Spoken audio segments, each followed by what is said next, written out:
আল্লাহ পাক রব্বুল ডাকো নবী লা তুহাররিক বিহি লিসানাকা লিতাজালা বি। আল্লাহ পাক রব্বুল ডাকো নবী আপনি বারবার বারবার আপনার জিহ্বা উড়াইবেন না, আপনি ক্লান্ত হবেন না। ইন্না আলাইনা জামআহু কুরআনা। ও নবী 30 পারা কুরআন কারীম আপনার সিনার ভিতরে বসিয়ে দেওয়ার জন্য আমি আল্লাহ পাক রব্বুল আলামিনের দায়িত্ব, আমি মাওলা পাক রব্বুল আলামিনের দরবারে দায়িত্ব। এই কুরআন কারীম আপনার সিনার ভিতরে বসা দেওয়ার জন্য দায়িত্ব আমার। আপনি বারবার বারবার আপনার জিহ্বা লড়াইবেন না। আপনি এত কেন তাড়াহুড়া করতেছেন, কেন তাড়াহুড়া করতেছেন? নবীজি ডাক দে বলে নবী আল্লাহ আমি বারবার বারবার আপনার কালামটা জব্দ করার জন্য, মুখস্থ করার জন্য এত জিহ্বাটা লড়াই। কেননা জিবরিল আমিন যখন আমার সান্নিধ্যে আগমন করে আল্লাহ আপনার মহিষীবাণী মহাগ্রন্থ আল কোরআন কারীম নিয়া আমি তখন চিন্তায় পড়ে যাই। জিবরিল আমিন যে কথাটা আমার দরবারে পেশ করিয়া দেয় ওই কথার মধ্যে যদি এদিক সেদিক হয়ে যায়, এই জন্য যাতে আপনার কোনো একটা কালামের কোনো একটা হরফ যেন আমার দ্বারা ছুটিয়া না যায়, আবার কোনো একটা হরফ যেন আমার দ্বারা বর্ধিত না হয়, এই জন্য আপনার 30 পারা কোরআন কারীমটা পরিপূর্ণভাবে পুঙ্খানুপুঙ্খ আয়াত যেভাবে আপনি নাযিল করেছেন ওইভাবে আপনার আয়াত আমি মুখস্থ করার জন্য বারবার জিহ্বা নাড়াই গো আল্লাহ আপনি আমাকে তৌফিক দান করবেন। আল্লাহ পাক রব্বুল ডাক দে বলে ও নবী আপনার কোনো টেনশন নাই, চিন্তা নাই, ভাবনা নাই। ইন্না আলাইনা জামআহু ওয়া কুরআনা একমাত্র 30 পারা কোরআন কারীম আপনার সিনার ভিতরে বসায় দেওয়ার জন্য দায়িত্ব আমি মাওলার। জোরে জোরে বলেন সুবহানাল্লাহ। মুসলমান মা বোন বাবাজিরা এই কুরআন কারীম এমন একটা কালাম আল্লাহ পাক রব্বুল আলামিন বলেন এই কুরআন কারীম আমি আল্লাহ পাক রব্বুল আলামিন বানাইছি तमाम দুনিয়ার মানুষের হিদায়াতের জন্য। যারা আমার কালামকে বেশি বেশি করে অনুসরণ করবে আমি আল্লাহ পাক রব্বুল তার হিদায়াত বা সুগম করিয়ে দেব। আমার কালাম মানবে না তারা কিন্তু আমার হেদায়েতের পথ দেখতে পারবে না। এই পৃথিবীর জগতের ভিতরে যারা আল্লাহর কালাম বুকে ধারণ করবে, যারা বেশি বেশি করে কোরআন কারীমকে যারা বেশি বেশি মহব্বত করে কোরআন তেলাওয়াত করবে, আল্লাহ পাক রব্বুল ডাক বলে বান্দা আমি দুনিয়াতেও তোমার বন্ধু হয়ে যাব, কবরের মধ্যেও তোমার বন্ধু হয়ে যাব, পরকালে তোমার জন্য আমি মুক্তির ব্যবস্থা করে দেব। জোরে জোরে বলেন সুবহানাল্লাহ। মুসলমান মা বোন বাবাজিরা এই কুরআন কারীম এমন একটা দুর্গ, এই মাদ্রাসাগুলোকে আল্লাহ পাক রব্বুল আমিন দুনিয়ার নিজাম ঠিক রাখার জন্য কুরআন কারীমের মার্কাজগুলোকে দুর্গগুলোকে আল্লাহ পাক রব্বুল আমিন এত বড় বিশাল বিশাল ঘাঁটি বানিয়ে দিয়েছেন। সুবহানাল্লাহ বলেন। দুনিয়ার জগতে মানুষজন যখন কোনো একটা ব্যবসা বাণিজ্যের ভিতরে সামিল হয়ে যায় রে বাজান, ওই ব্যবসার পরিপূর্ণ ব্যবসা যদি মূল হাকিকত না জানে বান্দা ব্যবসায় কোনোদিন উপকৃত হতে পারে না, বান্দাই লাভবান হতে পারে না। আল্লাহ তাআলা ডাক দে বলে বান্দা কোরআন কারীমের হক যারা তোমরা যথাযথভাবে তেলাওয়াত না করবা, যথাযথ আদায় না করবা, কোরআনের হক যারা তোমরা বুঝতে না পারবা, ততক্ষণ পর্যন্ত কোনো একটা ইমানদারের দ্বারা কোরআনের হক আদায় হবে না। জোরে জোরে বলেন নাউযুবিল্লাহ। মুসলমান মা বোন বাবাজিরা আল্লাহ পাক রব্বুল আমিন এই কুরআন কারীমকে আমাদের জন্য আল্লাহ তাআলা এত বড় সুন্দর মহাদৌলত দান করেছেন। এমন একটা মহাদৌলত পৃথিবীর জগতের ভিতরে আল্লাহ পাক রব্বুল কুরআন কারীমের মতো এত সুন্দর আল্লাহ তাআলা জামে মানার কোনো কিতাব নাজিল করেন নাই। জোরে বলেন সুবহানাল্লাহ। ও মুসলমান মা বোনেরা বাবাজিরা কথাগুলো দিল দিয়ে বুঝবেন। মহাসত্য আল কুরআন কারীমের অনবদ্য কাহিনী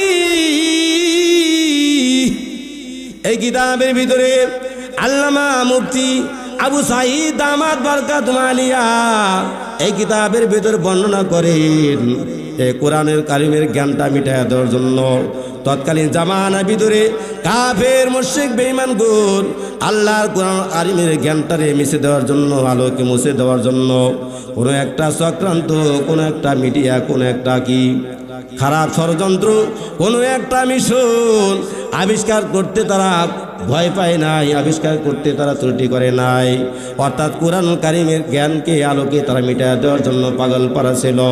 কিন্তু আল্লাহ পাক রব্বুল আমিন, আল্লাহ তাআলা কোরআন কারীমের জ্ঞানটারে আল্লাহ তার জমির মধ্যে ফুটায় দিয়েছেন। জোরে জোরে বলেন সুবহানাল্লাহ। মুসলমান মা বোন বাবাজিরা, আল্লাহ পাক রব্বুল আমিন এমন একটা কালাম দান করেছে, এই কালামের জ্ঞান, কালামের নূর, আলোকে যারা বেশি বেশি করে তেলাওয়াত করে, যারা বেশি বেশি করে জীবনে সেট করে মানে, আল্লাহ তারা দুনিয়াতেও শান্তি দিবে, পরকালেও শান্তি দিবে। জোরে বলেন সুবহানাল্লাহ। ও মুসলমান মা বোন বাবাদের কথাগুলো দিলদা বুঝবেন। কোরআন আমাদের ভালো লাগে না, কোরআনের জ্ঞান আমাদের অন্বেষণ করতে মনে চায় না। দুনিয়ার জগতের ভিতরে নানান রূপী গান, বাদ্য বাজনা, নানান রূপী মিডিয়ার চ্যানেল দেখে দেখে আমাদের জীবনটা বরবাদ করে দিচ্ছে রে বাজান। কিন্তু কালেমা শুদ্ধ করতে পড়তে পারি না, চারটা সূরা আমরা সহি শুদ্ধ করে পড়তে পারি না। এই জন্য কোনোদিন মসজিদের ইমামের কাছে আমরা কোনোদিন যাইয়া জিজ্ঞাসা করলাম না, কোনো একটা মাদ্রাসার তলবের ইমামের কাছে আমরা জিজ্ঞাসা করলাম না কিভাবে কোরআন কারীম শুদ্ধ করা যায়, কিভাবে চারটা সূরা কমাস কম শুদ্ধ করা যায়, কিভাবে চারটা কালেমা শুদ্ধ করা যায়, একটু শেখায় দাও বাবারে। কোনোদিন আমরা কোনো একটা তলবের ইমামের কাছে, ইমামের কাছে জিজ্ঞাসা করলাম না, মুয়াজ্জিন সাহেবের কাছে জিজ্ঞাসা করলাম না, যারা সবচেয়ে এলাকার মধ্যে ভালো জানে তাদের কাছেও গেলাম না। কথা ঠিক না বে ঠিক? মুসলমান মা বোন বাবাজিরা, আল্লাহ পাক রব্বুল আমিন কুরআনুল কারীমের ভিতরে বলেন, এ দুনিয়ার ইমানদার, আল্লাহ পাক রব্বুল আমিন কুরআন কারীমে দুনিয়ার জগতে কি করলো? ভালোবাসলো। কিন্তু আমরা আদম সন্তান, নবীজির উম্মত হলাম, আল্লাহ পাক রব্বুল আমিন উম্মত হলাম, আল্লাহ পাক রব্বুল গোলাম হলাম। আল্লাহ তাআলা কোরআনকে আমরা মানি না, আল্লাহ রাসূলের কি কোরআন আমরা বেশি বেশি করে তেলাওয়াত করি না। নবীজি ফরমান, কোরআনকে যারা বন্ধু বানাইবে আমি আল্লাহ পাক রব্বুল আমিন তার বন্ধু হয়ে যাব। জোরে বলেন সুবহানাল্লাহ। কোরআনকে যারা প্রত্যাখ্যান করবে আমি মাওলার নজর থেকে তারা দুনিয়ার জমিনে ছিটকে পড়বে। জোরে জোরে বলেন নাউযুবিল্লাহ। মুসলমান মা বোন বাবাজিরা, এই কোরআন কারীমের জ্ঞান মিটিয়ে দেওয়ার জন্য যখন মক্কা নগরীর ভিতরে দলে দলে মানুষজন যখন ইসলামের ভিতরে দাখিল হওয়া শুরু করলো রে বাজান, কিন্তু কাফের মুশরিক বেঈমানদের এটা আর ভালো লাগলো না, সহ্য হয় না। কিভাবে মুসলমানদেরকে দুনিয়ার জগতে শেষ করে দেওয়া যায়? কোরআনের পতাকা তলে মানুষজন দলে দলে কি করতেছে? হাজিরা দিচ্ছে। মানুষজন দলে দলে কোরআন কারীমের পতাকা তলে যাচ্ছে। কিভাবে মানুষদেরকে ফেরানো যায়? কিভাবে মানুষদেরকে বাধা দেওয়া যায়? কোন কারণে, কিভাবে, কি করলে, কোন হিকমত অবলম্বন করলে মানুষদেরকে কোরআন কারীমের পতাকা থেকে ফেরানো যায়? এই জন্য কাফের মুশরিক বেঈমানরা কি করলো? সলা পরামর্শ করলো। ওই জামানার ভিতরে সাহাবায়ে কেরাম দলে দলে যখন মুসলমানের পতাকা করলো, দলটা বাড়ি করে ফেললো। নবীজি আমার দেখলেন মুসলমানদের উপর জুলুম নির্যাতনের স্টিম রোলার চালু হয়ে গেল। কোনো একটা দুঃখ জ্বালা যাতনা মুসলমানদের উপর আর বাদ দেওয়া বাকি রইল না। মুসলমানরা নবীজির দরবারে যাওয়ার পরে বলেন, ইয়া রাসূলুল্লাহ, ইয়া হাবিবাল্লাহ, আমরা মুসলমান হওয়ার কারণে কাফের মুশরিক বেঈমানরা আমাদেরকে একের পর এক বারবার জ্বালা নির্যাতন করতেছে। নবী গো, আমরা এই মুহূর্তের ভিতরে কি করতে পারি আপনি একটু বলেন। নবীজি বললেন, আবিসিনার ভিতরে তোমরা হাবশায় কি করে হিজরত করো। ওই রাষ্ট্রের বাদশা মুসলমানদেরকে কি করবে? সম্মানের সাথে বসবাস করাইবে। কোনো একটা রাষ্ট্রের মানুষ যদি তার রাজ্যের মধ্যে আগমন করে, যদি মেহমান হয়ে যায়, তাদেরকে সসম্মানে ওই রাষ্ট্রের মধ্যে কি করে? বসবাস করায়। তাদের উপর কোনো জুলুম নির্যাতন করা হয় না। এই জন্য তোমরাও মনে চাইলে আবিসিনার ভিতরে হিজরত করতে পারো। সুবহানাল্লাহ। একটু গরম পানি দেওয়া যাবে গো। মুসলমান মা বোন বাবাজিরা, নবীজি আমার বললেন তোমরা হিজরত করো। সাহাবায়ে কেরাম হিজরত করলেন। হিজরত করার পর বেঈমান কাফেরেরা এবার দেখলো মক্কার ভিতরে মুসলমান নাই, কি নাই, মুসলমানদের সংখ্যা কম। কি ব্যাপার? মুসলমানরা দলে দলে ইসলামের পতাকা তলে আসলো, কিন্তু এখন মক্কার ভিতরে মুসলমানদের সংখ্যা কম দেখা যায়। কোথায় গেল, কোথায় গেল? এই কথাটা কাফের মুশরিক বেঈমানদের কর্ণকুহরে চলে গেল, লিডারদের কাছে চলে গেল। যাওয়ার পরে বল, লিডারগণ, মুসলমানরা দলে দলে ইসলাম গ্রহণ করতেছে, কিন্তু ইদানিং দেখা যায় মক্কার ভিতরে মুসলমানদের সংখ্যা কম, কোথায় গেল? লিডাররা মনে মনে চিন্তা করলেন, অবশ্যই মনে হয় মুসলমানরা আত্মগোপনে আছে, অথবা তারা বাহির হয় না। কোনো একটা চিন্তা চেতনা নিয়ে, কোনো একটা মিশন নিয়ে তারা ভাবতেছে, চিন্তা ভাবনা করতেছে। মনে হয় এদিক সেদিক তারা আত্মগোপন করে আছে, অথবা তারা কোনো জায়গার ভিতরে আল্লাহর কালামের মিশনকে প্রজ্বলিত করার জন্য, কোনো একটা হিকমত অবলম্বন করার জন্য কোনো একটা রাজ্যের ভিতরে তারা হিজরত করতে পারে। তোমরা তল্লাশি চালাও, তোমরা খোঁজাখুঁজি করো, তোমাদেরকে পরিপূর্ণ অর্ডার দিয়ে দিলাম। মুসলমানদের সংখ্যা যেই রাষ্ট্রের ভিতরে, যেই জায়গার ভিতরে তারা চলে গেছে, তাদেরকে একটা একটা করে ধরিয়ে আনিয়া আমার রাজ্যের ভিতরে তোমরা তাদেরকে শাস্তি দেবা। জোরে বলেন নাউযুবিল্লাহ। মুসলমান মা বোন বাবাজিরা, এবার যখন মুসলমানেরা যখন কি করলেন, আবিসিনিয়ার ভিতরে চলে গেল, বাদশা নাজ্জাশীর দরবারে চলে গেছে। ওই জায়গার ভিতরে যাওয়ার পর দীর্ঘদিন পর্যন্ত আবিসিনিয়ার ভিতরে সুন্দরে আরামে বসবাস করতেছে, ইবাদত বন্দি করতেছে। তাদের প্রতি কোনো জুলুম নির্যাতন করা হয় না, তাদের প্রতি কোনো অন্যায় অবিচার করা হয় না। আনন্দে সানন্দে আল্লাহ তাআলার ইবাদত বন্দিগির ভিতরে তারা সময় পারি করছে। বাজানরা সুন্দর করে ইবাদত বন্দিগির ভিতরে তারা নিমজ্জিত, মারহাবা বলেন। কিন্তু মক্কা নগরীর কিছু সংখ্যক কাফেররা তাদের লিডারদের কাছ থেকে অনুমতি নিয়ে কি করলেন, আবিসিনিয়ার ভিতরে চলে গেলেন। কিন্তু তারা যাওয়ার পূর্বে এমন একটা চক্রান্ত, এমন একটা মিশন খাড়া করল রে বাদানরা, খুব ভালো করে বুঝেন। তৎকালীন জামানার ভিতরে মক্কা নগরীর ভিতরে সবচাইতে উটের লাল, উটের চামড়াগুলো তাদের কাছে সবচাইতে মূল্যবান ছিল। কিসের চামড়া? জোরে বলেন। উটের চামড়া তৎকালীন জামানায় মক্কা নগরীর ভিতরে সবচেয়ে দামি ছিল, মূল্যবান ছিল। কথা বুঝতেছেন? তারা চিন্তা করলো, আমরা যে আবিসিনিয়ার বাদশার কাছে যাব, বাদশা নাজ্জাশীর দরবারে যাব, তাকে মোটা অঙ্কের হাদিয়া দিয়া আগে কাজ করতে হবে। মোটা অঙ্কের হাদিয়া দিয়া তাকে কি করতে হবে? কাজ করতে হবে, শোয়াইতে হবে। তবে তাকে যে হাদিয়া দিব, এর আগে এই বাদশা নাজ্জাশীর পিএস যারা আছে, আমলা যারা আছে, এদেরকে আমরা সাথে কিছু কিছু হাদিয়া দিয়া তাদেরকে আমরা আগে আমাদের হাত করে নেব। জোরে কর নাউযুবিল্লাহ। মুসলমান মা বোনেরা, কিতাবের ভিতরে বলা হয়, কাফের মুশরিক বেঈমানের লিডাররা বললেন, ঠিক আছে নাও, তোমরা পর্যাপ্ত পরিমাণ মোটা মোটা হাদিয়াগুলো নিয়ে যাও। শুধু তাই নয়, বাদশার পিএসদেরকে হাত করার জন্য, তাদের কি করার জন্য, একটু তাদের সহযোগ দিয়ে নেওয়ার জন্য তোমরা আগে তাদেরকেও হাদিয়া দিবা। হাদিয়া কি করলেন, সুন্দর করে গাঁটটি বাঁধলেন। গাঁটটি বাঁধার পর আল্লাহর বান্দা কি করলেন, আবিসিনিয়ার ভিতরে রওনা শুরু করে দিলেন। যাইতে যাইতে কাফের মুশরিক বেঈমানদের লিডাররা যখন আবিসিনিয়ার ভিতরে কি করলেন, প্রবেশ করে ফেললেন। প্রবেশ করার পর বাদশার দরবারে যাওয়ার আগে কি করলেন, বাদশার আমলাদের সাথে, পিএসদের সাথে কি করলেন, সাক্ষাৎ করলেন। সাক্ষাৎ করার পর আল্লাহ পাক রব্বুল বান্দারা বললেন, ও আল্লাহর বান্দা, আমরা মক্কা নগরীর ভিতর থেকে আপনাদের দরবারে আগমন করলাম, একটা প্রস্তাব নিয়ে আসছি, একটা পায়গাম নিয়ে আমরা আপনার দরবারে আগমন করলাম। আপনাদের কাছে এমন একটা প্রস্তাব নিয়ে আসছি, আপনারা সবাই কি করবেন, আমাদের প্রস্তাবটা মানিয়ে লইবেন। আল্লাহর বান্দা এবার ডাক দাও, কি প্রস্তাব নিয়ে আসছে বলো। আল্লাহর বান্দা, লোকজন কোন কাফের মুশরিকরা বলেন, ও গো আল্লাহর বান্দা, আমরা আপনাদের দরবারে আগমন করছি, এই যে আপনার এলাকার ভিতরে, আপনাদের এলাকার ভিতরে, হাবশার ভিতরে, আবিসিনিয়ার ভিতরে এমন কিছু নব্য মুসলমান, এমন কিছু ধর্মে রূপান্তরিত এমন কিছু মানুষ আপনাদের এলাকার মধ্যে আগমন করেছে, দীর্ঘদিন ধরে আপনার এলাকার মধ্যে বসবাস করতেছে। এদেরকে আমাদের এলাকার মধ্যে নিয়ে যাওয়ার জন্য, ফেরত নেওয়ার জন্য আগমন করলাম। বলে কেন?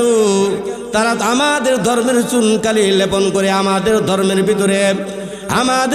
ভিতরে চুনকালির লেপন মারিয়া আপনাদের এলাকার মধ্যে, রাজ্যের মধ্যে আগমন করেছে।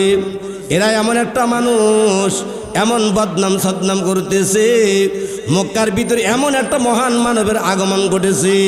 ওই মানুষটা আল্লাহ পাক রব্বুল আলামিনের পক্ষ থেকে আদিষ্ট হয়েছে, আল্লাহ তাআলা প্রেরণ করেছেন, তার উপর আল্লাহ পাক রব্বুল আলামিন কোরআন কারীম নাযিল করেছেন। এমন কিছু নতুন নতুন কথা বলে, যেই কথাগুলো আপনাদের ধর্মের এবং আমাদের ধর্মের জন্য ক্ষতিকর। দেখছেন কি চক্রান্ত? খেয়াল করছেন? মুসলমান মা বোন বাবাজিরা, আল্লাহ পাক রব্বুল আলামিন বান্দা এমন চক্রান্ত দাঁড় করাইল। যাওয়ার পর আমলারা বললেন, ঠিক আছে, ভালো কথা, আমরা আপনাদেরকে বাদশার দরবারে নিয়ে যাব, বাদশার দরবারে আপনাদেরকে আমি নিয়ে যাব। তবে আমি যা বলবো আপনারা একটু কি করবেন, আমাদের কথার সাথে আপনারা একটু কি করবেন, হা হু বলবেন। ঘটনা মোতাবেক আমলাদের কাছে যখন পুরোপুরি কথাগুলো খুলিয়া সুন্দর করে পেশ করলেন, আমলারা এবার বললেন, ঠিক আছে চলেন, আমরা আপনাদের সঙ্গে যাব। আগে আগে আমলারা চলিয়া গেল বাদশাহ নামদারের দরবারে, বাদশাহ নাজ্জাশীর দরবারে চলে গেলেন। যাওয়ার বলে বলল, ওগো বাদশাহ নামদার, মক্কার ভিতর থেকে এমন কিছু নব্য মুসলমানেরা আপনার রাজ্যের মধ্যে আগমন করেছে। বলে কেন? বলে তারা নাকি নতুন ধর্মে দীক্ষিত হয়ে এমন কিছু আমাদের বাপ দাদার ধর্মে, খ্রিস্টান ধর্মের বদনাম সদনাম করে, হিন্দু ধর্মের বদনাম করে এমন একটা মানুষ মক্কার ভিতরে আগমন করেছে। ওই মানুষটার দরবারে দলে দলে যে মানুষজন মুসলমান হয়, এবং মুসলমান হওয়ার পর আল্লাহ পাক রব্বুল বান্দারা বিভিন্ন রকমের কথাবার্তা বলে, বলে তাই নাকি বলে হক তাদের জানে রক্ষা পাওয়ার জন্য, আরামের সাথে বাঁচার জন্য মক্কা নগরী ত্যাগ করিয়া আপনার রাজ্যের মধ্যে আগমন করছে। বাদশাহ নামদার, আমরা আপনার দরবারে কুশ করি, আপনার দরবারে ফরিয়াদ জানাই, এই লোকগুলো তাদেরকে নেওয়ার জন্য আপনার রাজ্যের মধ্যে আগমন করছে। গো বাদশাহ নামদার, আপনার যদি মর্জি হয় এই লোকগুলো হাতে তাদেরকে আপনি বুঝাইয়া দেন, তাদের লিডাররা আপনার রাজ্যের মধ্যে পাঠাইছে তাদেরকে তাদের হাতে উঠাইয়া দেওয়ার জন্য। বাদশাহ নাজ্জাশী বলেন, ঠিক আছে, ভালো কথা, আমি তোমাদের কথা শুনলাম, তোমাদের কথা আমি জানলাম, বুঝলাম, ঠিক আছে, ভালো কথা। কিন্তু যেই মানুষগুলো দীর্ঘদিন ধরে আমার রাজ্যের মধ্যে আগমন করেছে তাদেরকে আমি একটু দেখতে চাই, তাদের কি কথাবার্তা, তাদের কি আলোচনা, তাদের কি কথাবার্তা আমি বাচনভঙ্গি আমি শুনতে চাই, তাদেরকে একটু আমার দরবারে তোমরা নিয়ে আসো। মুসলমানেরা কি করলেন? তাদের দরবারে চলে গেলেন। তাদের দরবারে নিয়ে যাওয়ার পর বাদশাহ নামদার মুসলমানদেরকে বললেন, কথাবার্তা জিজ্ঞাসা করলেন, ও মুসলমানের শোনো, তোমরা নাকি মক্কা নগরী ত্যাগ করে আমার রাজ্যের মধ্যে আগমন করছো, কেন আগমন করছো? বলি বাদশাহ নামদার, মক্কা নগরীর ভিতরে এমন একটা মহান মানবের আগমন ঘটেছে, ওই মহান মানুষটার পতাঙ্ক অনুসরণ করে আমরা ইসলামের পতাকা তলে আগমন করছি। গো বাদশাহ, আমরা এমন একটা মহান মানবের ধর্মে দীক্ষিত হলাম।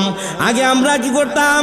গাছের পূজা করতাম, আগুনে পূজা করতাম, চন্দ্রে সূর্যে পূজা করতাম, আমরা পাহাড় পর্বতে পূজা করতাম। ও বাদশাহ নামদার, ওই মানুষটা আসি আমাদের কেমন সুন্দর আল্লাহ তাআলার কালাম শোনায় দেয়, মানুষের পূজা করা যাবে না, পাহাড় পর্বতে পূজা করা যাবে না, চন্দ্রে সূর্যে পূজা করা যাবে না, আত্মীয়তার বন্ধন ছিন্ন করা যাবে না। এরকম তোমরা কি করবা? পূজা করবা, গায়রুল্লাহ পূজা করবা, এটা করা শিরক, এটা করা ঠিক না। যেই আল্লাহ জমিনে পাঠাইছে ওই আল্লাহর সামনে তোমাদেরকে মাথা নত করতে হবে। বলেন সুবহানাল্লাহ। এই কথাগুলো আমাদেরকে বলেন। আর তেনার মুখ থেকে এমন এমন কিছু কথা আমরা শুনছি যে পৃথিবীতে এই কথাগুলো আর কোনো মানুষের মুখে ইতিপূর্বে শুনি নাই। বলে তোমাদেরকে কি কথা শোনাইছি, তোমরা কি জানো তার ব্যাপারে, কতটুকুন তোমাদের প্রমাণ আছে? তিনি যা বলেন ওই ব্যাপারে কি তোমাদের কাছে ওরকম কোনো দলিল আদিল্লা, তোমাদের কাছে কোনো ডকুমেন্টস আছে? বলে হ আছে। তখন একজন মুসলমানদের মুখপাত্র হযরতে হযরতে আবু জাফর রাদিয়াল্লাহু তাআলা আনহু, তিনি মুসলমানদের পক্ষ থেকে বগলতলা থেকে কাততলা থেকে তিনি সুন্দর করে কোরআনুল কারীমটা বের করে দিলেন। বলেন সুবহান।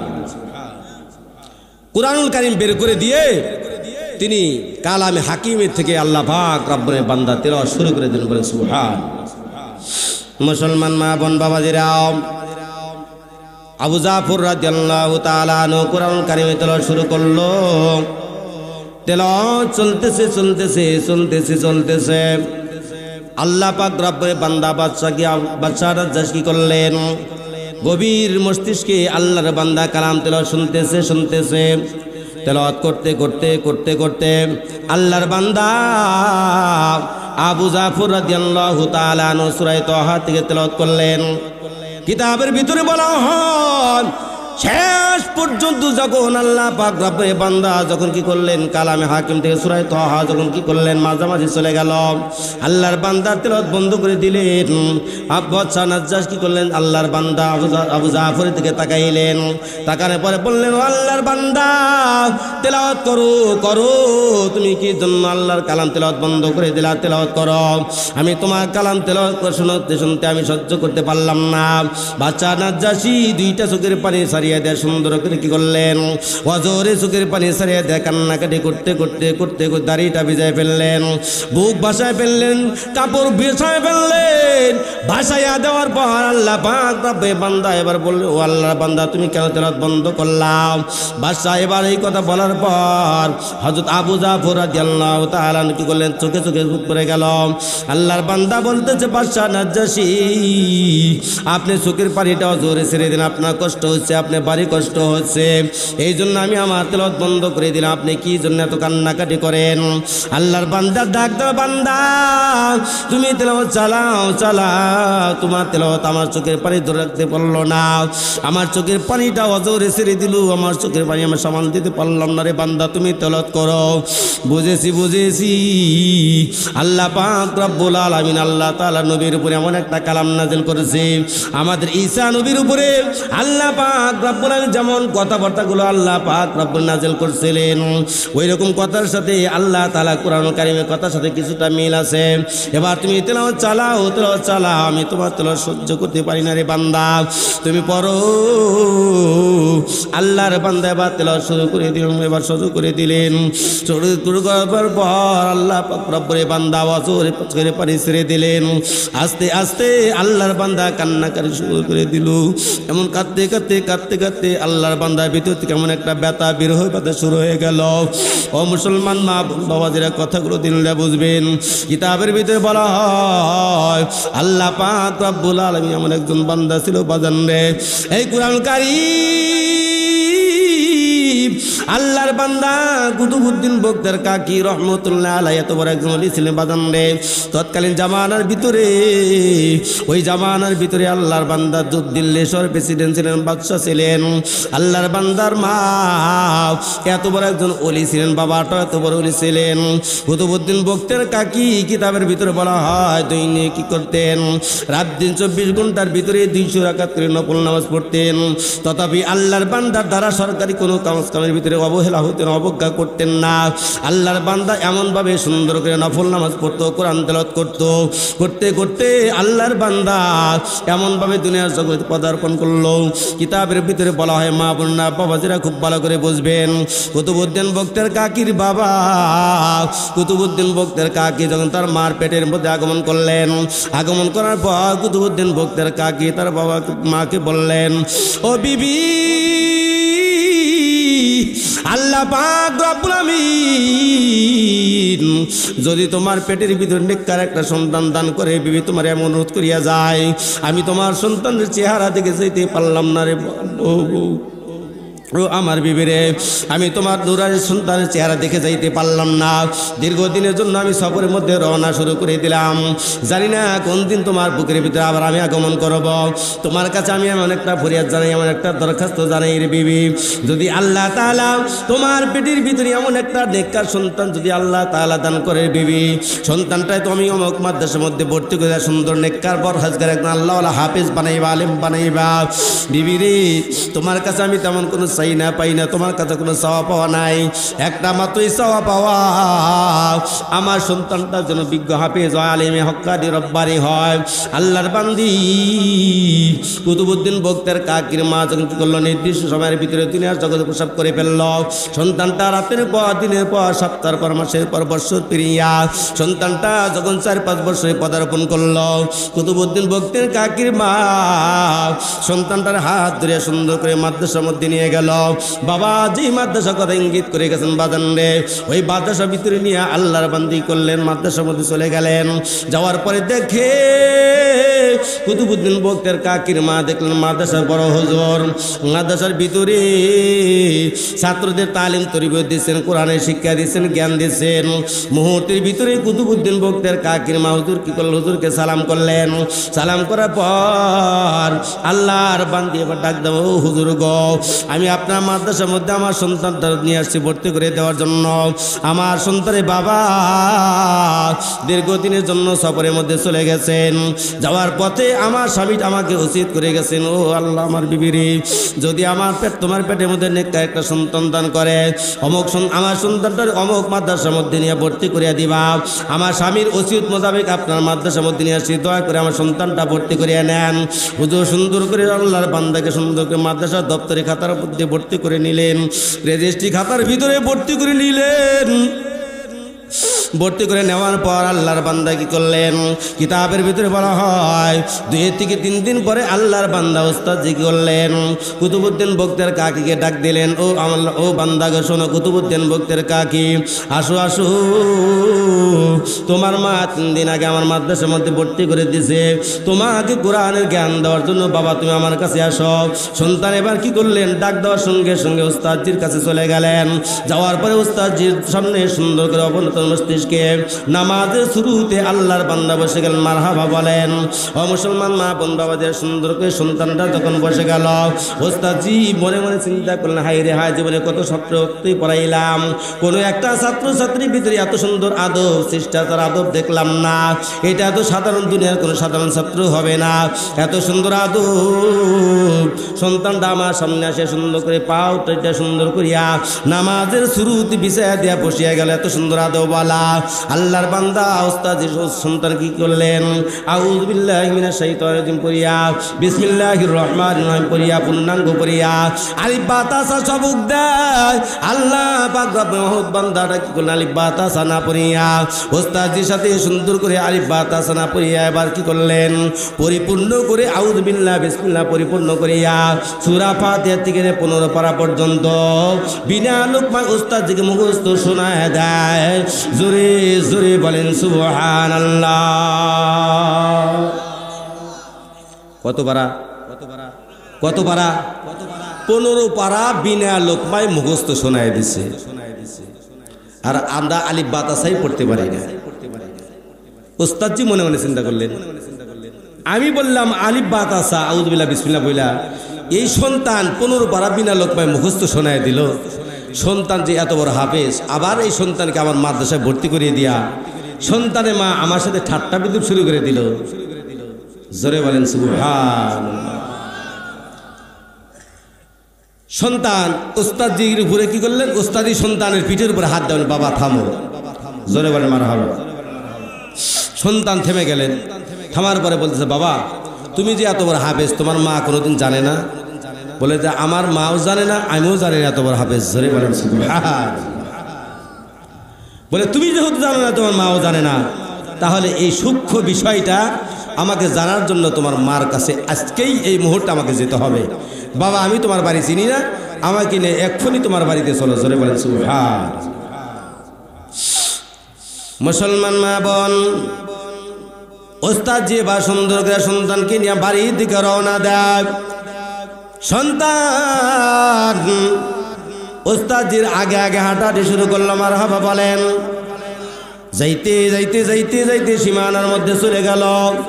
সীমানার মধ্যে পাড়া দেওয়ার পর সন্তান কি করলেন? মাকে সালাম করলেন। মারহাবা বলেন। মাকে আঙ্গিনার ভিতর থেকে সুন্দর করে সালাম দেয়। মা ঘরের মধ্যে কাদের মধ্যে নিমজ্জিত ছিল। মা এবার কি করলেন? মনে মনে চিন্তা করলেন, আমার সন্তান কি করলাম 3 দিন আগে মাদ্রাসার মধ্যে ভর্তি করে দিয়ে আসলাম। সন্তান না জানি কোন বেদবি করছে, কোন ত্রুটিটা করলো। এই জন্য সন্তান কি করলো? ওস্তাদ যিনি আমার বাড়িতে আবার ফেরত আসলো। বুঝেছি